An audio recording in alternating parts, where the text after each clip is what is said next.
round the wicket has done the trick here. There's the celebration. Shaheen Shah Afridi for his side, for his captain, for his country. He ranks right up there, and I think he's a really, really important member of this current Pakistan team.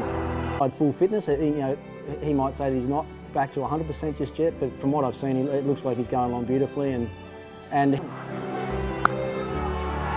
gone. Just that extra pace and bounce. Hopefully the best is still to come. And he's got one. And Pakistan have the breakthrough. Creep in, but having a performance like that's why he's been able to build on through the tournament. If he hadn't have had that good game there, then who knows, it might have been in the semi-finals. Top edge, carries to third man, and taken. And Shaheen Afridi has struck for the second time. Success against them. New ball and old ball, as I said, he gets the job done more often than not. But sometimes in a tournament, it just takes senior players who's really struggling. Up. There it is. There's his first fourfer in T20 internationals.